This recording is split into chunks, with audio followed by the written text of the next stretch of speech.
Good evening, and welcome to the Chai Mitzvah end of year celebration. We're very excited that so many of you have joined us. By now, you're probably knowledgeable about Zoom etiquette, but I want to go over a couple of things with you anyway. We're going to have some interesting Chai Mitzvah participants join us via video, and of course, you'll mute yourselves during those presentations.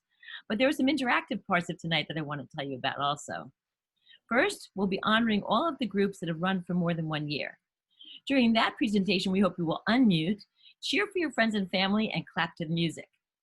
Next, I want to encourage everyone to type in the chat box. Please share your name and where you're from, and if you have a good Chai Mitzvah story to tell, share it there. We're going to save the text box. It's going to be our virtual autograph book.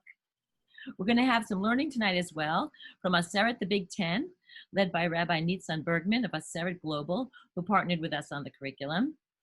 You'll have that opportunity to participate by poll, and I hope you'll enjoy that. And at the end of our celebration, Rabbi Deborah Smith, or as we call her, Reb Deb, will lead us in a candle lighting ceremony.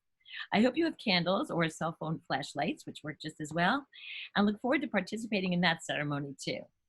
Now let's mute, as it's my pleasure to introduce Audrey Lichter, Executive Director of Chai Mitzvah, to begin our celebration. Thank you, Nina. And we are so delighted to present this end of the year celebration.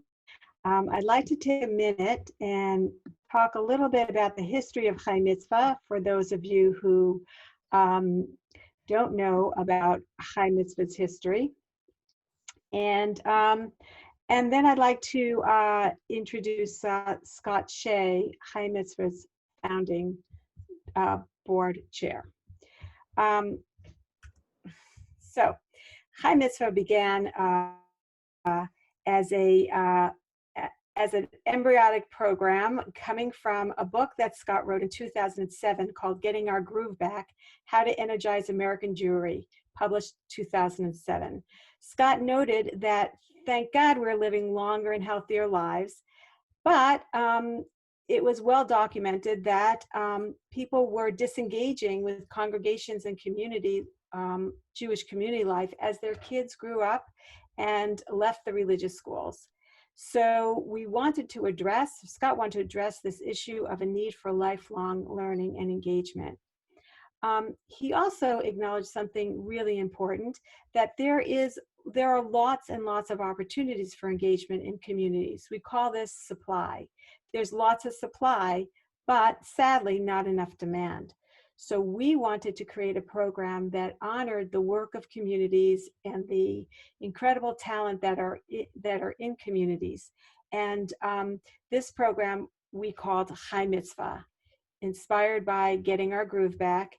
And we launched in 2009 with our first pilot group. So the curricula of Chai Mitzvah, as many of you have seen and have participated, is multifaceted. And there are lots of different ways for groups to come together. There are two components to Chai Mitzvah, of course, and the first is the learning groups that are formed. So these groups study the standard curriculum, the Musar curriculum, the Atzeret Hadibrot, the 10 Commandments, new curriculum. We have a business ethics. And for teens, we have also a whole panoply of programs, including a wonderful program that we did with Matt Barr, mixed curriculum. So there's lots of opportunities to study, and these source books form the backbone of the groups that form.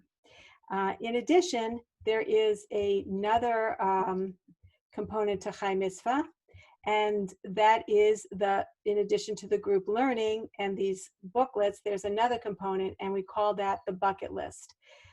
That is learning, social action, and spirituality. We ask individuals, our tagline is Chai Mitzvah, grow your Judaism. We ask individuals to think about what's important to them in these three areas and to identify something Jewish that they want to learn, a ritual to take on their deed and engage in some sort of social action project. Sometimes these groups do things together, and sometimes they do it individually. To date, we are so proud to say that since 2009, there have been over 7,000 people that have become a Chai Mitzvah, ranging in age from teens to 102. So that is a little recap of our program. And I'd like to also acknowledge that we have just completed a 2-year pilot of a program we call the Ignite program. And this is a program where we bring Chai Mitzvah into a community at large. And so we piloted this program in Hartford, Connecticut with 20 Chai Mitzvah groups, and we have just completed 3 successful Chai Mitzvah Ignite programs. And we'd like to acknowledge the Jewish Federation of Greater Ann Arbor, the Jewish Federation of Greater Indianapolis, and we are halfway through a successful pilot with the umbrella organization in Kansas City of the Jewish Community Center. So all 3 of these have become our successful Ignite programs, and we are thrilled to bring this model across the United States. So of course, no program is possible without a very dedicated staff. And I'd like to take a moment and acknowledge the Chai Mitzvah staff. So you've met me and you've met Nina, and many of you have met Nina virtually, and tonight you'll meet her again. And I'd like to thank Nina for all the hard work in putting this together. Nina's primary responsibility at Chai Mitzvah, along with many other things, is the teen program, and also our work with the WRJ, the Women of Reform Judaism. I'd like to introduce hi Nina. Say hi. I'd like to introduce Michael Lee Merritt. Michael Lee probably is a name that you're also familiar with. She is our administrator, and Michael Lee does keep organized and does the books and keeps all the data in track for us. Michael Lee, say hi. Hi, how are you? Okay. Lev Kropsky is new to our staff, and Lev has been working with us on an initiative that you'll hear more about later on, Scott Shea's new book called In Good Faith, Questioning Religion and Atheism. And Lev's been working to create in good faith conversation groups around the country. Lev, say hi. Hi, how is everybody? Can you hear me? Yes. Yeah. Great.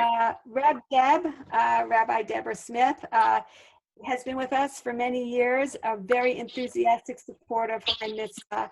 And Reb Deb, among other things, has been working with us on creating a virtual presence for Chai Mitzvah. We started that many years ago, but it's become much more important, obviously, this time COVID. And Reb Deb runs a number of successful virtual classes for us, including a very successful virtual Musar class. And Reb Deb lead us in and talk to us more about the Musar program, and also lead us in our celebration at the end. And then I'd like to also introduce Reb. Are you there, Reb Deb? Say hello. Okay. And then Simon Lichter is part of our, is a consultant for us, working closely with us in terms of our data organize, our Salesforce work, and also all our publicity and marketing that we have developed over the last couple of years, especially. Simon, are you there? Hi, everyone. Oh, there he is. Okay, great. So that's our staff. We are small but mighty, and a very dedicated group. So thank you all. And of course, no organization, no nonprofit organization can survive without a board of directors. And again, we have a small but mighty dedicated board of directors. I'd like to acknowledge at this moment Harvey Arfer, who joined our board, and Alan Mendelson, our treasurer, and of course, Scott Shea, our founder and board chair. So at this point, I'd like to introduce the man who inspires us to continue working through his generosity and deep commitment to the Jewish community, and now to the spiritual and moral health of society in general. Scott? Thank you, Audrey. I appreciate that kind introduction. And I'm really thrilled that we are having this celebration of Chai Mitzvah, particularly today, during the midst of Rosh Chodesh. Rosh Chodesh is one of those very, very interesting holidays because it's a blend of a lot of things that is much the better because so many different students come together to make it. So for those of you who may not know, Rosh Chodesh now is on our calendar, but years ago, when the temples were standing, what would happen is that there would be a Sanhedrin at the temple, in the second temple in the court of the hewn stone. And these were the big muckety-muck rabbis. These were the really the Ganza rabbis. They were the top of the top. They supposedly knew 70 languages, memorized the Torah, memorized Tanakh, and they were there, big heavy-duty scholars. Then you had, this was set in the temple, and you have, of course, the pomp and circumstance of the temple, but nothing about Rosh Chodesh can happen just because the folks in the temple, the priest, the high priest wearing the majestic costume and regalia, want to make Rosh Chodesh. There's a third group that's needed, and that's the Amcha. That's the people who have to come and bear witness. So you would have people who would be camping out in the hills of Judea, waiting to catch that first glimpse of the new moon so that they could run on horses, donkeys, however they came, into this magnificent temple, into the Supreme Court chambers, and say, we have something to say. And everybody had to listen. The high court, the high priest, and the people at the center of the stage, the Amcha, the regular folks, the people who wanted to learn, the people who wanted to do something a little different. They didn't want to wait for the new moon to be declared. They wanted to be part of the declaration of the new moon. And then they would come and they would have their testimony, and then everybody have to participate. They'd be questioned, and they'd have to give testimony on just what they saw in terms of the new moon. And the priests would now be listening because they have to get ready to make the sacrifices, and the word has to go out, being communicated by fire and shofar and all sorts of different ways across the nation. And I think that's a great metaphor for Chai Mitzvah, because it's one of those programs, one of, I think, too few programs in American Jewry that brings together folks from every walk of life, believers, non-believers, Orthodox, conservative, humanistic, Chavura, Reform, Reconstructionist, you name it. And they participate, and you're participating, not they, you are participating. You're part of that group that storms the doors of the high temple and enters the chambers of the rabbis and makes a real difference. And that's why I'm just so proud of what this program has done, and the leadership from the staff members who were just introduced. I don't want to do that again, but they make it happen. And so kol hakavod to the staff, the Levites of the temple, for which nothing can happen without. Thank you, Scott, so much for your interesting comments and your continued commitment. And now we are going to honor the Chai Mitzvah groups who've been together for multiple years. So please unmute yourselves and cheer for friends and family and enjoy the music.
Okay,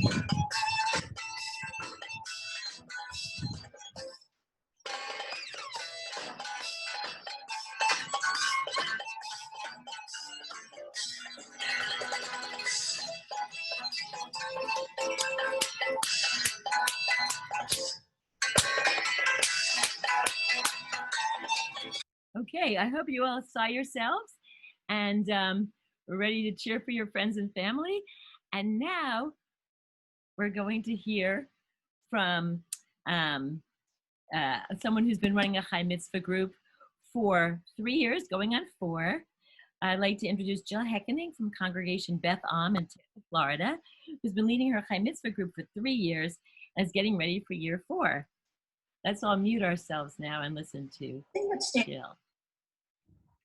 That was out in my mind most when I think about our group is the fact that we all got together one Sunday morning for the first time, and by the time we left our group after 2 hours, we were already a cohesive group looking forward to sharing more and being together again as soon as possible. One of the things that was so amazing about that was we're an extremely heterogeneous group. We span in ages from 41 to 95. We cover all the marital status boxes you can check off on a sheet of paper, and the same thing with work history. Many of us have worked, but a couple of us have not. Some still are, some are retired. So we feel like we come from a variety of different experiences that we have been able to bring to our group. The other thing that's so wonderful about our group is I feel like given that we have this variety, we are able to respect and value what everybody else has to say. I asked my group when I knew that I was going to be doing this with Nina, I asked everybody, okay, you guys, we're sticking around. We stick around for 3 years. We're going to be around another year. What makes us all come back? And somebody said to me, we experienced laughter, we experienced tears, we shared our innermost thoughts that we don't even share with friends that we've had for years. And somebody said that not only has she learned about all of us, that this group has inspired her to learn more about herself. And I think we all kind of share that feeling. Before I mentioned it, we shared laughter and tears. And the most kind of bizarre but wonderful way in which we shared laughter was when we were doing death and loss. And I remember driving to the group that morning thinking, oh my gosh, I hope I don't get them all going out of there thinking, oh, this is just what I needed to start off my Sunday, going out of there depressed. And what happened was we have 3 widows in our group, and each of those women was fortunate enough to have the kind of relationship in their married life where they were best friends as well as spouses. What she liked about her husband most brought laughter into her life. So she started telling us about some of the funny experiences that the 2 of them had. And then it seemed like everybody came up with something in their lives that was very funny and enjoyable. And there we were sitting there in a session on death and loss, and we're all hysterical laughing. And a couple people came, knock, knock, knock. What are you guys doing in here? We want to come in. You guys act like you're having so much fun. What are you talking about? We go, death and loss. And it's like, oh, okay, well, you guys go about your business now. And that made us laugh even more. The group was so open to this kind of, pivot about what you thought you might be doing that it gave us great joy and insight into what those memories can actually continue to bring to your lives. One of the Musar topics that we all loved was spiritual friendship. And spiritual friendship means that you stimulate each other emotionally, intellectually, and spiritually. And I feel like we have become spiritual friends. And I feel like our little room that we have reserved for us on Sundays is kind of a sacred place. I feel like everybody feels that they can talk and will be listened to, not talk and not be judged. Why don't you have anything to say? And I actually feel like working and learning with the people in my group has made me a more aware person, made me more careful about how other people. And I feel like Chai Mitzvah has actually improved me as a human being. And I feel very fortunate that I think that the other people in the group share that same feeling.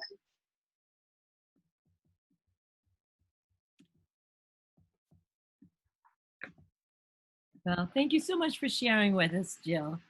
Your group story is really inspirational. In addition to adult groups, we have a very active teen program, and I'd like to share that with you next.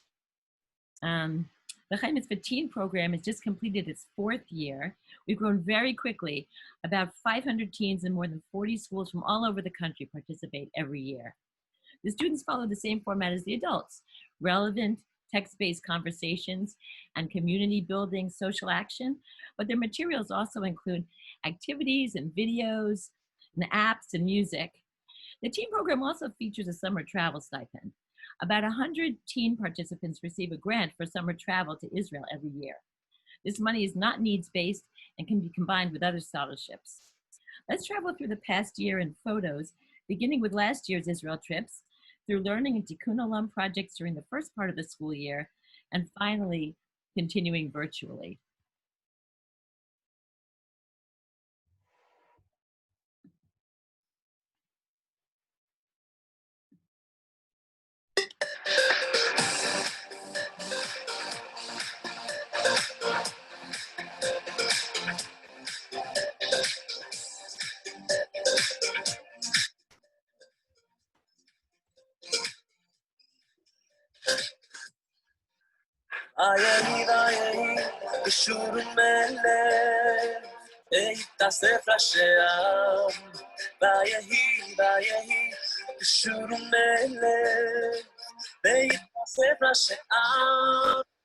לנו יחד, יחד שבטי ישראל, עבדות בעם ישראל, באגודה אחת, יחד שבטי ישראל, עכשיו עבדות בעם ישראל.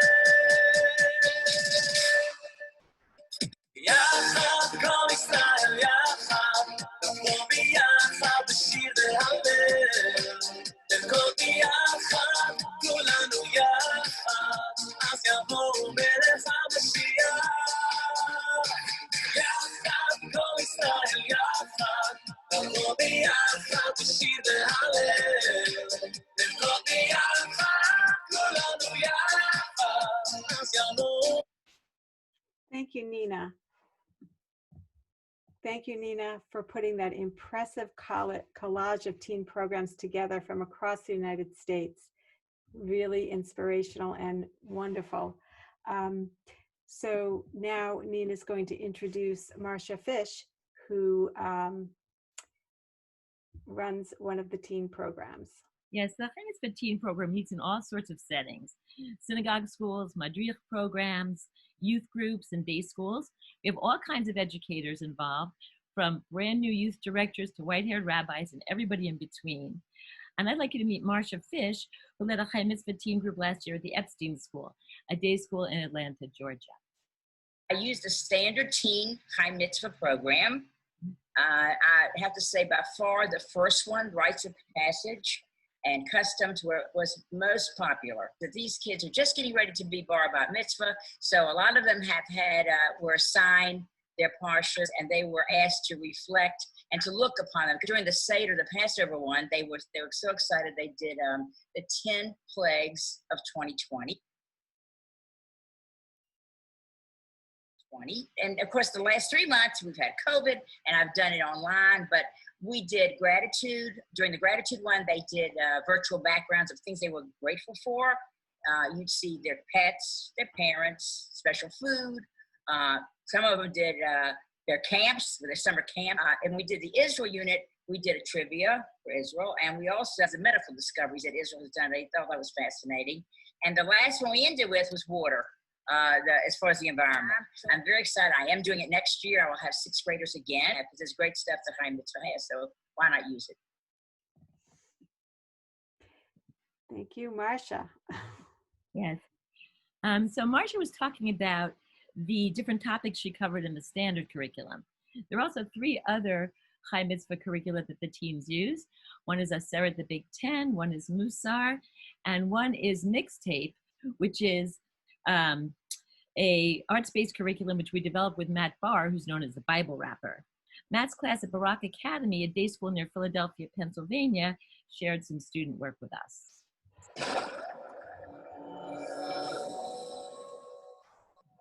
Like Debbie Friedman said, you shall be a blessing. You're with God, you won't be messed with. As the first Jew, Abraham taught us, you're part of a legacy, so hop on the Jew bus. You can be anything you want to be, a counselor, musician, or attorney. When you practice, count your blessings, you are responsible to not be oppressing. Only the circle maker walking down the road. Saw a carved tree, how long's it gonna take to grow? Just 70 years, not even gonna be around. So this fruit for my children I am planting in the ground. Not about here and now, it's about the later. And from God's ways my children will not waver. That's why I leave them my legacy. Blessings and good deeds planted in this carrot tree. We drop bars in Mr. Barr's class. At Barak Academy we spit in hard facts, our raps. Bars in Mr. Barr's class. So I want to thank all of the students and all of the educators who shared their great work with us. The team program is really something that I love working with and I look forward to all the time. Synagogues have also been the backbone of the Chai Mitzvah program, and here's Audrey to tell you more. So we always say at Chai Mitzvah that a successful Chai Mitzvah experience is an individual who has grown their Judaism personally and has made some very special friends and has engaged more in their community. I'd like to introduce Rabbi Elana Garber of Temple Beth El in West Hartford, Connecticut. We call her our Chai Mitzvah star. Rabbi Garber identified at least 100 women who eventually did Chai Mitzvah at Beth El Temple. Many of these women had, quote, one foot out the door. They were women whose children had gone through the religious school. They were wondering, why are they paying thousands of dollars in synagogue dues? And she, through her work with these women, re-engaged them in the congregation, and she'll talk to you a little bit about that. I would like to say that one of these women even became the Federation president of the Greater Hartford Jewish community and attributed that to her Chai Mitzvah experience. So let's hear from Rabbi Garber.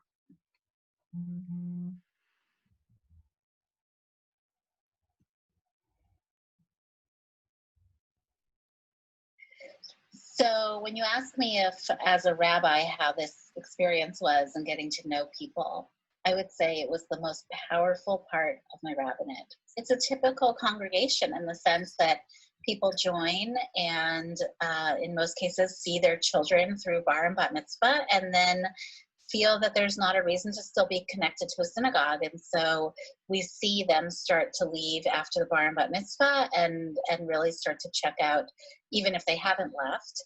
And I wanted to try to give people that value of being part of a community and continuing their Jewish education, even as adults. I think that's a really important example for parents. And it's not just like I'm coming for Chai Mitzvah and then I'm leaving. It's like a spiral, almost like if you were screwing something in, like a spiral down and in to the very core of the synagogue. People found their own personal connection with that. We're creating community. So the engagement was about sharing, and there was a lot of sharing in Chai Mitzvah. It's not frontal teaching. It's not just the text speaking to you. It's how do you speak to the text. The number one thing is retention, that I feel that they, we, you're allowed to say we flattened the curve? No, I guess not. But we sort of we really did impact how people stay and the fact that people stay members of the congregation. Thank you, Rabbi Garber. So lest you think that Chai Mitzvah is only a program for women, I'd like for you to pay attention to the next next group of men who will talk about their Chai Mitzvah experience. This is a very near and dear my Chai Mitzvah group that's been meeting for a number of years. And so you'll get a chance to meet these very wonderful men who will be talking about their experience. It's a major concept in Judaism: learning, studying, picking up knowledge. So I think we're doing that. We're learning about thoughts and concepts and issues that we haven't thought about in the past, usually based on Torah verses, biblical verses, but always going far afield into issues of modern society. It's not idle chatter, but it's also not the opposite extreme. It's not a class in which there's a teacher who's teaching you, but rather it's us learning together. It's kind of grassroots learning, if you will, just by talking it out, rather than somebody teaching us. Most traditional Jewish learning, it begins with text, and so that's definitely a draw. At the same time, it's different in as much as we have discussions that draw on those texts, but discussions that probably wouldn't happen in other more communal establishment settings, discussions that only come about from friendships that are growing in the process of learning. And this is not a hierarchical situation here, so you have nobody really doing the teaching. It's more we're learning from each other. Things that normally don't get discussed, and that's that spiritual dimension, theological issues, personal issues at times that some of us are struggling with, that others struggle with. And all told, I would say all of these, to my mind, are very reinforcing and strengthening of Jewish identity and Jewish growth as Jews and growth as human beings. It's been an incredible journey to see an organization that just from nothing became, an organization that is national and even in some international places. It's been very impressive. We have these booklets that have sources from our texts, ancient and not so ancient, that were able to prompt us to kind of probe deeper and look into the meaning. And, that along with our life experiences help us to, better understand how we function each day in society, how we can be active members in society and productive and participate and deal with issues in a mature way. And this is nothing new. This is happening for 2,000 years or greater, and we're the next generation in the line, and we are learning that and expanding, and we pass it on to our children and pass it on to their children. If we could all follow these types of lessons, that I think the world would be a better place. So thank you.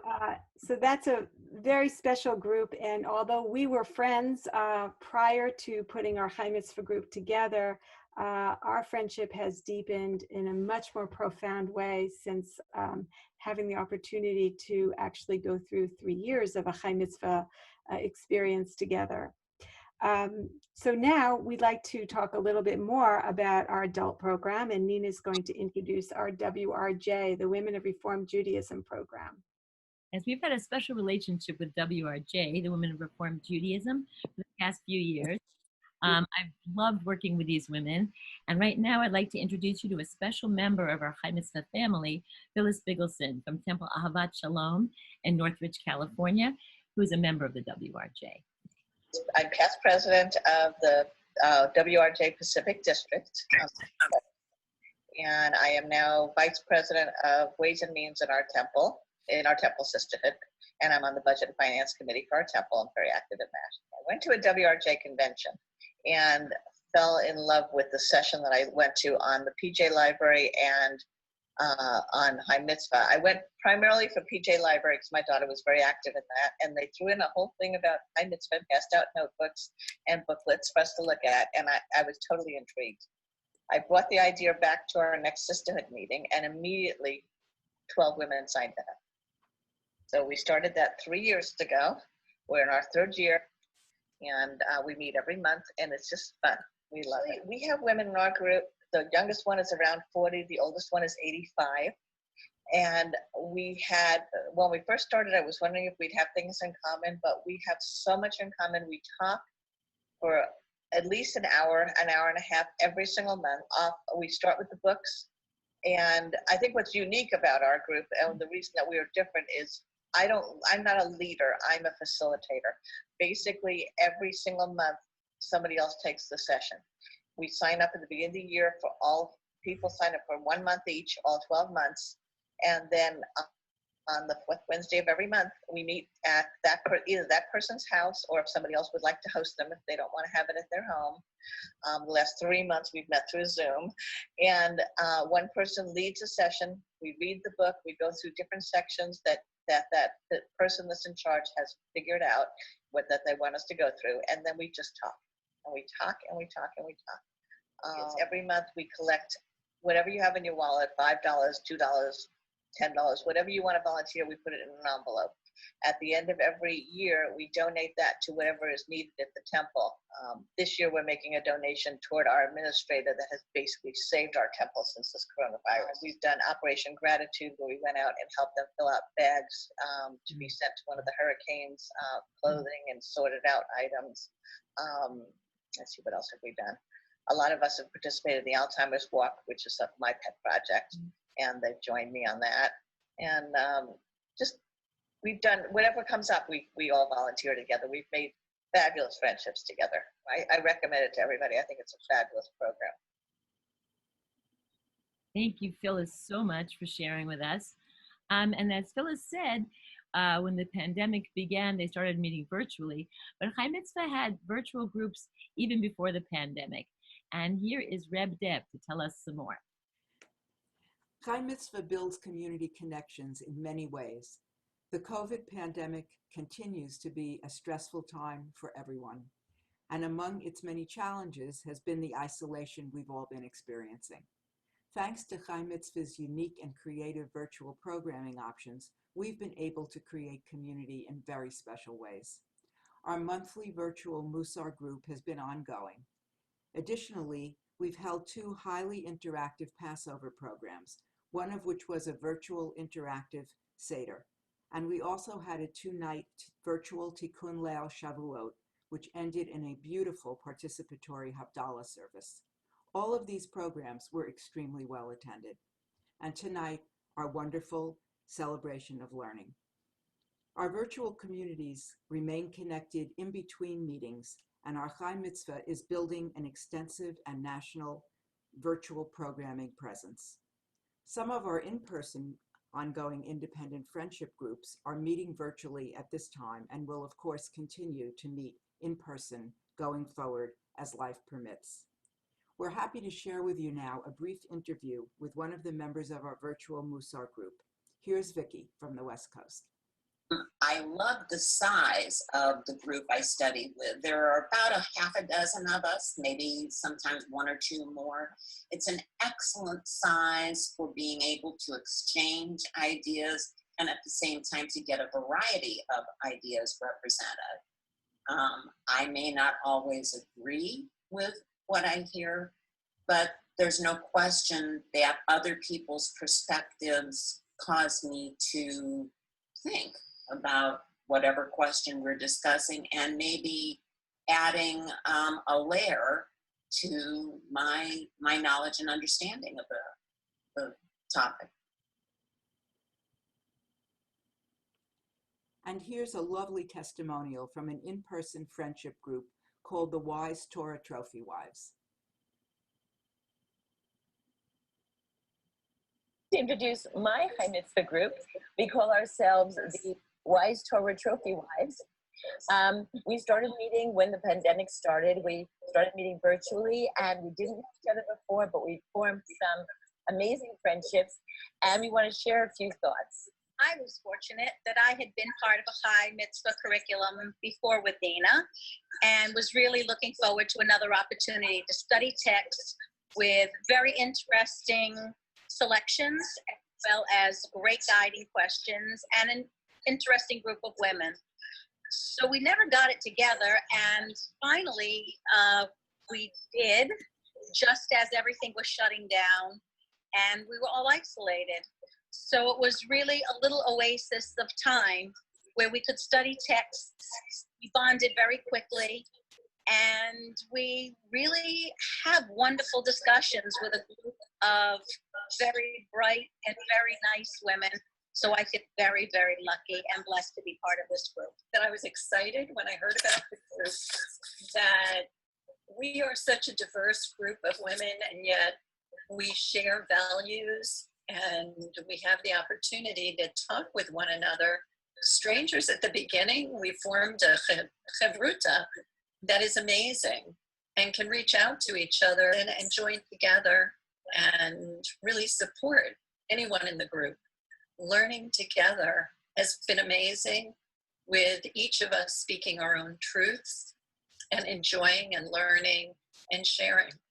So I really value this community of Torah Trophy Wives with their wisdom. During this stressful time when we're all so busy doing so much more than we used to be doing, it's been wonderful to have 1 hour that we can just call our own and learn together, challenge each other, and have this safe space where we can be totally mindful, totally engaged with other amazingly wise, passionate women. And it's just been a real blessing, to something to look forward to in these really difficult times.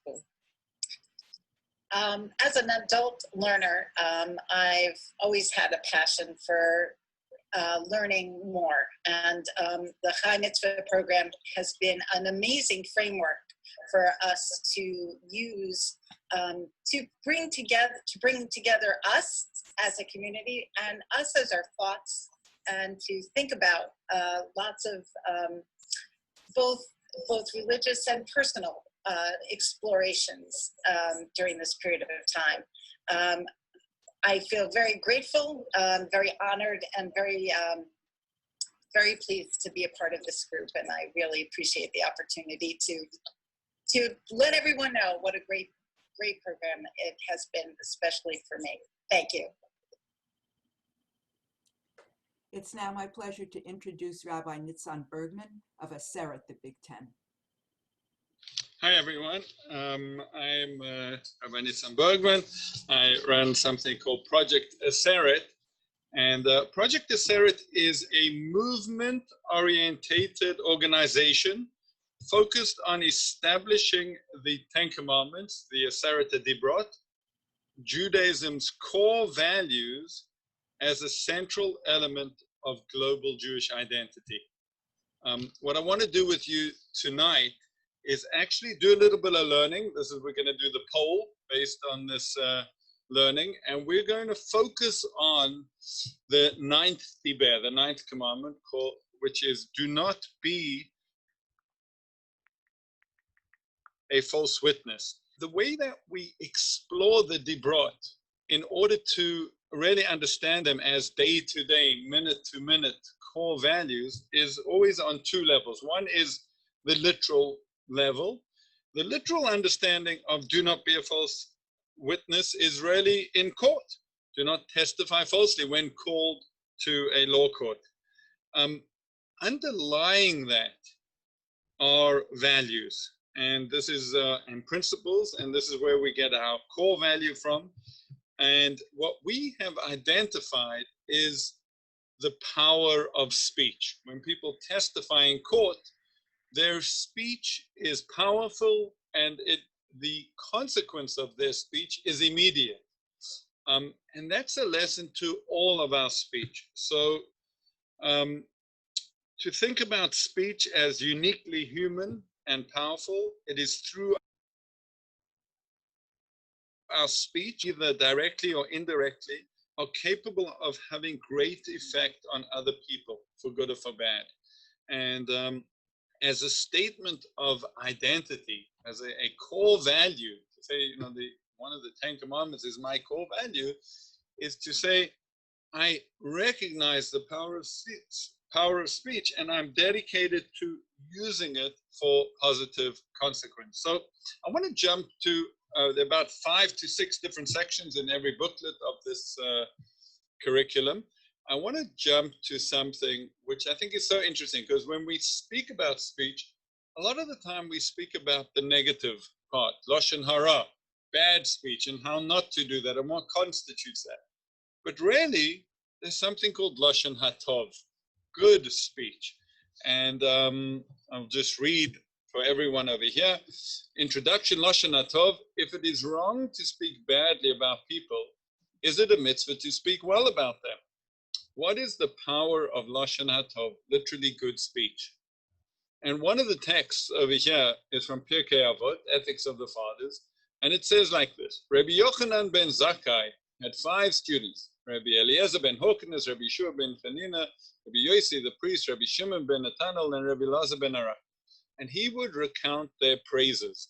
Rabbi Eliezer ben Hokenes is a pit covered in plaster that does not lose a drop. Rabbi Yeshua ben Chananya, happy as a one who gave birth to him.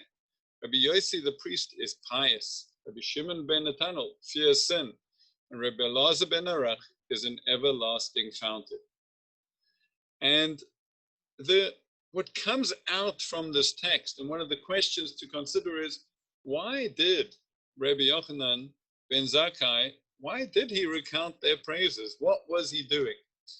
And to me, one of the most important lessons is that we are often blind to ourselves. We live in our own heads, we live in our own world, and we don't see really how ourselves from outside. And a rabbi, a colleague, a friend is able to see how we are to the world and can really help us identify what our qualities are, what we have to offer. And I know personally, people have said things to me which, for good or for bad, have really helped me in my life to hone into who I am and what I have to offer in this world. So what I want to do is actually do the poll.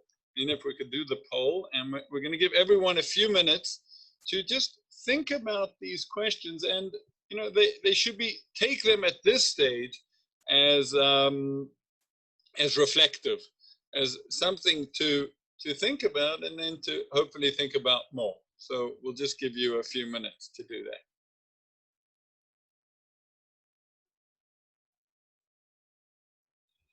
If everyone understands how to do it, you should see the poll in front of you and just pick your answers, and then you'll be able to see how other people have voted as well.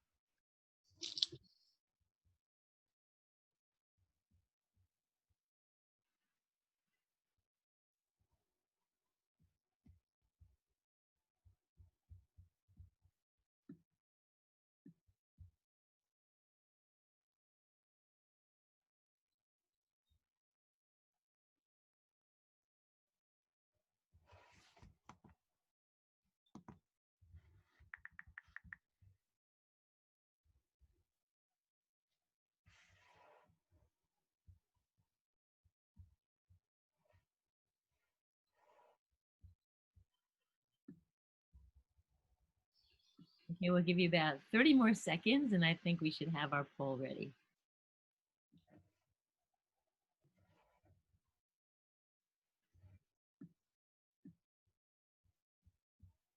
Okay, it looks like the voting has stopped. So I will end the poll. And then, oh, I see someone's having trouble getting the poll to submit. Just press submit and hopefully it will work for you.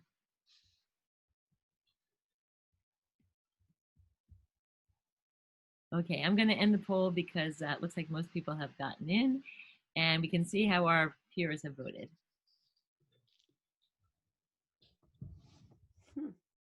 Okay, so in terms of the Chai Mitzvah family here online, Do you think you're better at motivational or comforting speech? So 38% of us are motivational, 33 comforting, and actually 29 equal. How often do you identify the good qualities of people with whom you interact? 71% often. Excellent. I'm reading the chat on the side. It's beautiful. 29% sometimes, 0% never. Excellent. Are you comfortable giving other people compliments? 90% of us are. Nina, can you scroll down, or is that for me to do? I scrolled. Okay. And sometimes 10% of us. Are you comfortable receiving compliments? More of us not. 29% are not, and that's, of course, the Jewish people by Shonim are embarrassed by nature. Excellent. Well done. Beautiful.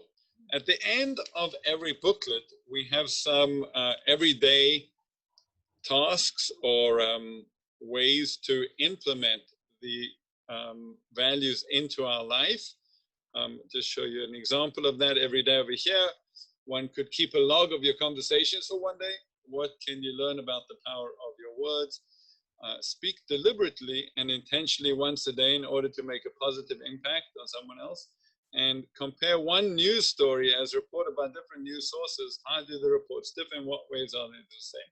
I'd just like to finish off with a very deliberate and intentional bit of speech, and that is, it's been a real pleasure to work with mainly Audrey and Nina, but the entire Chai Mitzvah team. It's been fascinating and a lot of fun. Thank you. Thank you, Nitzan. Thank you, Nitzan. I'd like to continue introducing our board chair and president and inspiration for us, Scott Shea. 2 years ago, Scott wrote another book called In Good Faith, Questioning Religion and Atheism. And this magnificent book defends the value of monotheism using Christian, Jewish, and Muslim faith traditions. Scott will speak about this book a little bit, why he wrote it, and why he thinks it's so important to have this conversation now. Afterwards, you will meet Tony Pappas from Block Island, who created a Chai Mitzvah group in the middle of the winter in an island 12 miles off the coast of Rhode Island that has 1,000 winter residents, and he will speak about that experience. Chai Mitzvah is busy creating in good faith conversation groups around the country, and we're pleased to report that we have quite a number. So Scott, please talk to us a little bit more about In Good Faith, why you wrote it, and why you think it's so important that we have this conversation now. Thank you, Audrey. So the book was published about 2 years ago, a little less than 2 years ago, but actually I spent over 5 years writing this book. And I just felt it was something that needed to be done. I basically put aside just about, all of my Jewish communal activities other than Chai Mitzvah side, stopped bicycling, stopped doing everything except family, work, and wine, and just focused on writing this book because I really found that people today are questioning whether or not faith, the Bible, being part of the Jewish people, being part of the Christian or Muslim faiths are even sensible, because we're being flooded as a society with books from the sort of new atheists, Richard Dawkins, who wrote The God Delusion, Christopher Hitchens' Why God Isn't Great, Samuel Harris, Letter to a Christian Nation, among others, and a whole host of really there are books that say that we don't need God, we don't need the Bible, that what we have in secular studies is fine, and that's the new morality. And basically, what I wanted to do was a few things. First, to show that it's rational to believe in the God of the Bible with all we know about science and the historicity of the Bible and our sense of modern morality.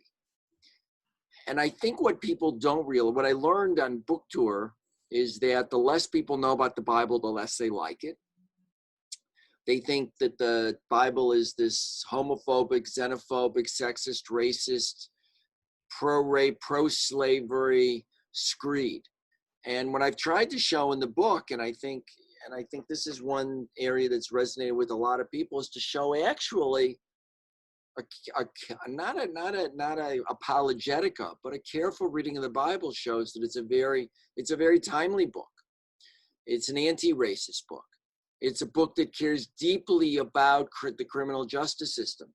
It's a book that cares very deeply about what we as Jews and what other adherents to the Bible should be doing as part of society. There's no question on reading the Bible, reading Isaiah, Amos, Hosea, Yechezkel, Yirmiyahu, Jeremiah, that the place to find God is by finding who is oppressed and working to right that. That time and again is the message from the prophets, that God doesn't need sacrifices. God doesn't need anything from us. What God needs from us is to make this planet a better place. Tikkun olam, as it's popularly known, to repair the world. And that doesn't mean we're supposed to be solely universalistic, but it does mean that we have to be both universalistic and particularistic. That's our strange role as Jews on this planet. And so I divided the book into 6 sections, one dealing with the key issue that you and I, Audrey, have talked a lot about, which is idolatry, which is a plague even on modern humanity as well as it was in the ancients, which is not just bowing down to statues, but really but understanding that idolatry is a set of lies about power, about ascribing super authority or super power to finite beings like people like us, ideologies, natural processes, and the like, and how that's applicable on a macro basis to understand Stalin and Hitler and Pol Pot and the Assad family and the Kim family and on, and also on the micro basis to understand how folks like Charlie Rose and Matt Lauer and Harvey Weinstein got away with what they did because they became idols in their industry, became unquestioned and unquestionable. So the Bible really opens all of that up to us. And what I tried to do in my book is to provide a guided tour of that journey that I took. And I'm hoping that it resonates with many others. And so far, so good. It's in its 2nd hardcover printing. And just this week, it's come out in paperback. So really, I'm happy to share that news today on Rosh Chodesh Tammuz. Thank you, Scott. And so let's hear from a real live in good faith conversation group that took place in a very unusual place. Tony Pappas is the retired Baptist minister of the Baptist Church in Block Island, Rhode Island. 10 miles out to sea is almost 1,000 year-round residents. The religious community is mostly the Baptist Church, the Episcopal Church, Roman Catholic Church, and a Jewish group that meets, I think, mostly seasonally.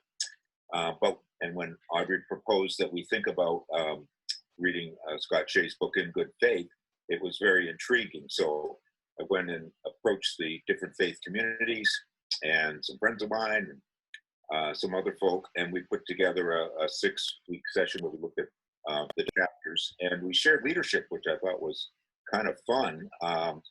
Had 2 leaders for each session, and different leaders each week, and it went very well.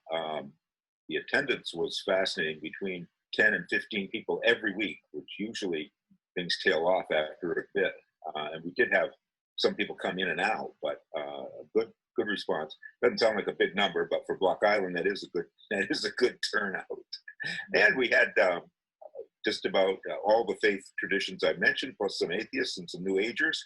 So it was a very interesting group, and we had great conversation. I like Shea's book a lot. I read it extensively and appreciate all the work he put into it. I also liked his attitude that he wasn't trying to force a conclusion upon you, but rather to let the reader wrestle with some issues and come to their own conclusion. So we met Saturday mornings, usually for an hour to an hour and a half. We met at the Free Library, the Town Free Library.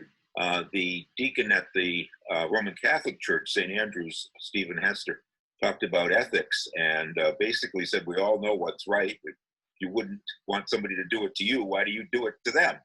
And I thought that was, a very memorable short. Ethics can be quite complicated, but that's a pretty good shorthand to do the right thing most of the time. Okay. So Nina is going to help us conclude this ceremony.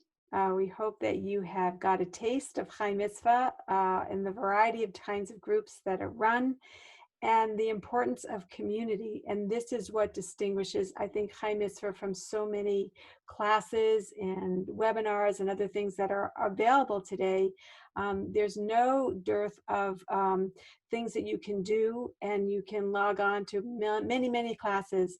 But what we have found in the magic of Chai Mitzvah, and I think that you heard loud and clear tonight, is the community and the connections that form through the study of Jewish texts and meaningful conversations. So Nina? Well, I want to once again introduce Rabbi Deborah Smith, Reb Deb, who has a wonderful ceremony for us where we will light the lights of learning. In these times that are so trying in so many ways, it's wonderful to be able to focus on something positive, how we've made connections and built community. And I will now leave it to Reb Deb. We've invited you all to bring a light or a candle or a flashlight, so we'll be using that in just a minute. The lights of learning have marked our path and defined the Jewish people throughout history. We are the people of the book, whose energy to act in and on the world has been fueled by formal and informal learning. Tonight, we light these lights to celebrate the wide spectrum of programs engaged in by our Chai Mitzvah community. We invite you to light your lights. Baruch atah Adonai, Borei Or. Blessed are you, creator of light. May your light of learning always illuminate our path. Please light your lights, and we say together, Amen. Amen. Amen. Amen. Okay.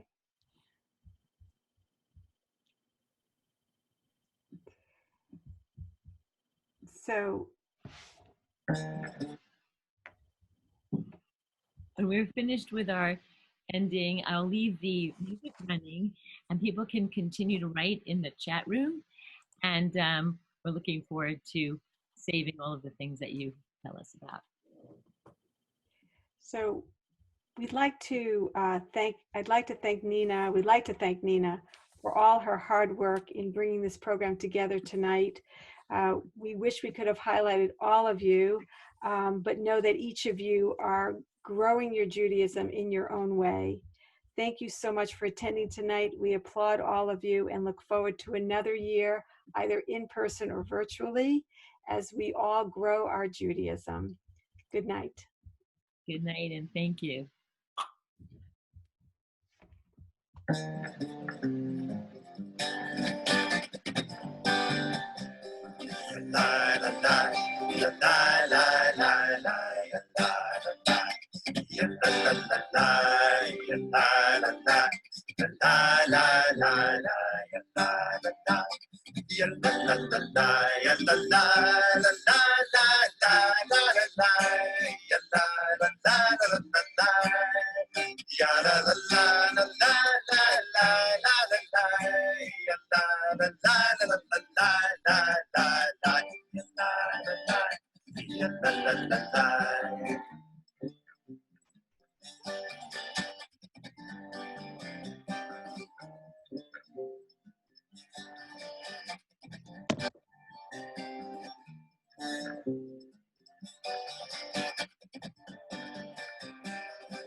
Thank you, everyone, and good night.